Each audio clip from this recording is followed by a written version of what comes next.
Hello everyone, welcome to our YouTube channel, The Legal Playbook.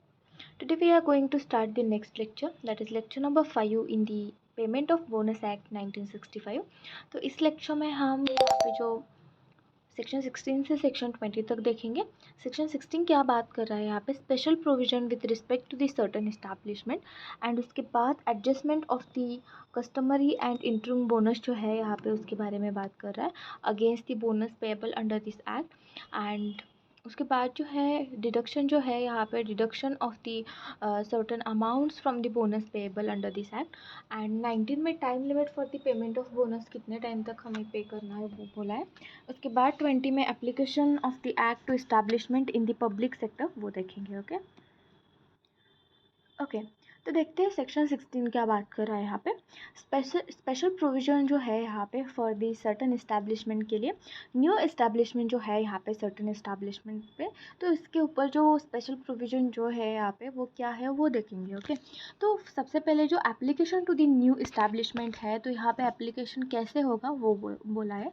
New establishment before this और after this act have special bonus rule है यहाँ पे under subsection 1A 1B and 1C में जो है यहाँ पे न्यू इस्टेब्लिशमेंट पर जो स्पेशल प्रोविजन है यहाँ पे, ओके, स्पेशल बोनस होगा।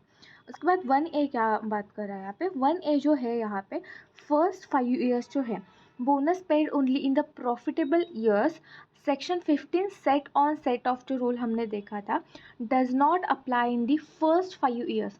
जो न्यू इस्टेब्लिशमेंट रूल है, तो अभी अभी स्टार्ट हुआ है तो प्रॉफिट मेकिंग हुआ तो भी वहाँ पे बोनस नहीं दिया जाएगा, क्योंकि अभी अभी वो क्या हुआ है, इस्टेब्लिशमेंट हुआ है। ओके, तो सबसे पहले जो फर्स्ट 5 ईयर्स जो है यहाँ पे बोनस नहीं दिया जाएगा। Okay, not applicable.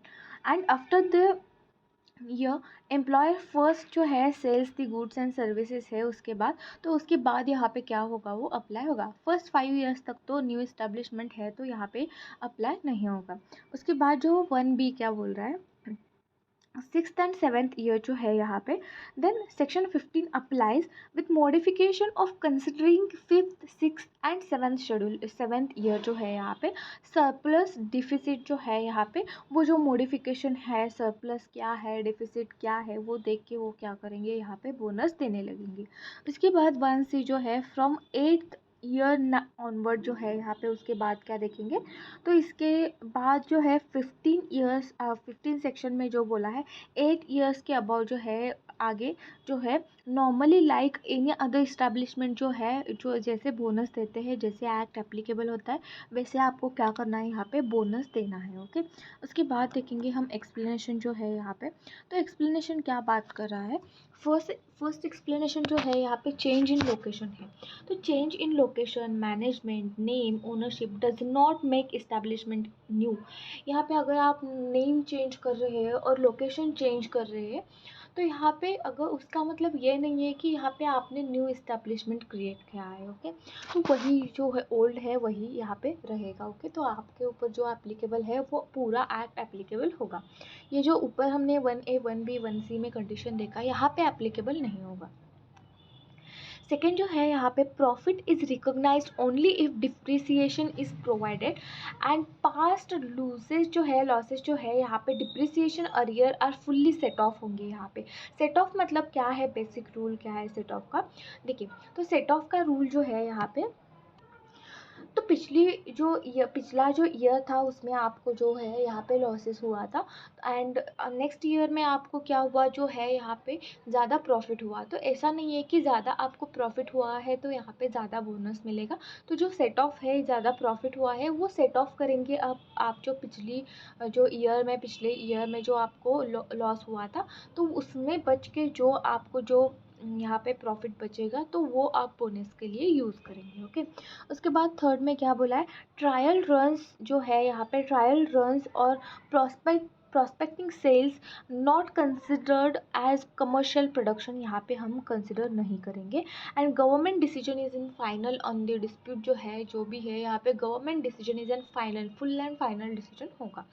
New department and branches जो है यहाँ पे, the special provision apply to the new branches department of the existing establishment unless employer was already paying bonus based on consolidated profit before 29 मई 1965 से जो पहले था, तो वहाँ पे जो है यहाँ पे न्यू डिपार्टमेंट ब्रांचेस जो है यहाँ पे existing establishment, unless employee was already paying, यहाँ पे बोनस पे कर रहा है तो यहाँ पे कोई ज़रूरत नहीं है, तो यहाँ पे रहेगा। ओके, तो नेक्स्ट सेक्शन देखेंगे हम, सेक्शन नंबर 17। तो उसमें क्या बात हो रही है, एडजस्टमेंट ऑफ कस्टमरी और इंटरिम बोनस जो है यहाँ पे उसका एडजस्टमेंट हो रहा है। तो डिडक्शन अलाउड है यहाँ पे, employer can deduct the any puja bonus, customary bonus और the part bonus paid earlier in the accounting year from the total bonus payable under this act. तो यहाँ पे कोई भी पूजा हो रही है जो इस्टेब्लिशमेंट है और कस्टमरी बोनस जो भी है यहाँ पे वो क्या करेंगे, यहाँ पे डिडक्ट करेंगे, यहाँ पे डिडक्शन अलाउड है। ओके, तो एम्प्लॉयज़ राइट क्या है यहाँ पे, employee is entitle only the balance remaining after such deduction. अगर यहाँ पे डिडक्शन ऑल दिस डिडक्शन जो है यहाँ पे उसके बाद जो बैलेंस यहाँ पे जो प्रॉफिट बचता है तो ही आपको एम्प्लॉय जो है यहाँ पे उनको क्या मिलेगा, यहाँ पे जो बोनस है यहाँ पे वो मिलेगा। ओके, बोनस का मतलब ये नहीं है यहाँ पे जो इस्टेब्लिशमेंट है उसको जो प्रॉफिट हो लॉस हो जो भी हो आपको बोनस मिलेगा, ये ऐसे कंपलसरी बोनस मैंडेटरी नहीं है।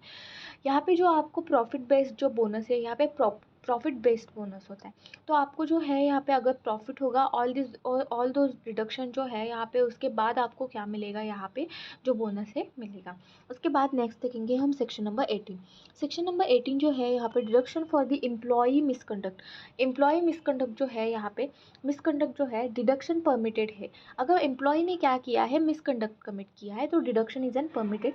एम्प्लॉयर में यहाँ पे मैं डिडक्ट अमाउंट, एम्प्लॉयर क्या कर सकता है, अमाउंट डिडक्ट कर सकता है equal to financial losses cause due to employees misconduct from the bonus payable under this act. अगर एम्प्लॉय को क्या हो रहा है, यहाँ पे 1000 रुपीज़ बोनस दे रहे हैं और उसने क्या किया है, यहाँ पे नुकसान किया है 5000 रुपीज़ का यहाँ पे नुकसान किया है। तो यहाँ पे जो है 10,000 लीजिए यहाँ पे, तो यहाँ पे जो 5000 यहाँ से क्या करेंगे, डिडक्ट करेंगे एंड उसको बोनस कितना मिलेगा, यहाँ पे सिर्फ 5000 रुपीज़ बोनस मिलेगा। जो डिडक्शन है यहाँ पे आपको डिडक्ट करके आपको क्या मिलेगा, एम्प्लॉयज़ को बोनस मिलेगा। Okay, employee receives the balance जो है यहाँ पे, employee receives balance, employee gets remaining bonus after the deduction. जो भी यहाँ पे आपने कितना मिलेगा आपको डिडक्शन करके जो है यहाँ पे आपको मिलेगा। उसके बाद देखेंगे हम सेक्शन नंबर 19। तो 19 क्या बात कर रहा है, limit for the payment of bonus क्या है, आप कब तक लिमिट, कितना लिमिट है यहाँ पे जो एक्ट में मेंशन किया है, कितने लिमिट तक आप पेमेंट ऑफ बोनस यहाँ पे दे सकते हैं। तो पेमेंट टाइम लिमिट जो है यहाँ पे, bonus must be paid in the cash, आपको कैश में ही देना है जो बोनस है यहाँ पे। उसके बाद जो है ए पॉइंट में, in the case of the dispute within the 1 month, जो है यहाँ पे अगर डिस्प्यूट में है कैश इन द डिस्प्यूट तो विद इन 1 मंथ अवार्ड यहाँ पे हुआ है, फाइनल अवार्ड आया है, उसके बाद as soon as within 1 month आपको क्या करना है, यहाँ पे बिकम एनफोर्सेबल, अवार्ड एनफोर्सेबल होने के बाद आपको यहाँ पे देना है बोनस। ओके, अदर केसेस में क्या है, 8 मंथ तक आप इन अकाउंटिंग ईयर तक दे सकते हैं। उसके बाद एक्सटेंशन टाइम जो है यहाँ पे, अप्रोप्रिएट गवर्नमेंट जो भी है यहाँ पे extend the 8 month period for the sufficient reason but does not cannot be, फिर से यहाँ पे एक्सटेंड नहीं कर सकते, 2 ईयर से ज़्यादा यहाँ पे एक्सटेंड नहीं कर सकते। उसके बाद जो है यहाँ पे सेक्शन 20 लास्ट सेक्शन है हमारा इस सेशन का। तो जो application to the public sector establishment जो है उसके ऊपर कैसे एप्लीकेबल होगा, तो पब्लिक सेक्टर कंपीटिंग जो है यहाँ पे, competing with the private sector जो है, तो यहाँ पे जो है if the public sector establishment sells the goods and services competing with the private sectors and income from such sales and services is at least 20% है यहाँ पे इनकम जो है, तो gross income the act applies to that establishment like the private sector. तो यहाँ पे private sector जैसे है यहाँ पे एक्ट यहाँ पे क्या होगा, अप्लाई होगा। उसके बाद otherwise this act does not apply to employees of the public sector पे, अदरवाइज यहाँ पे अप्लीकेबल नहीं होता, लेकिन कंडीशन यहाँ पे दी गई है कि इफ़ द सेक्टर जो है यहाँ पे establishment sells goods and competing with the private sector से compete कर रहे हैं and income from which sales and services यहाँ पे एटलीस्ट 20% आ रहा है, तो यहाँ पे अप्लाई होगा। ओके, तो ये वो हमारा सेक्शन 20 तक। नेक्स्ट लेक्चर में हम सेक्शन 21 से स्टार्ट करेंगे। Thank you.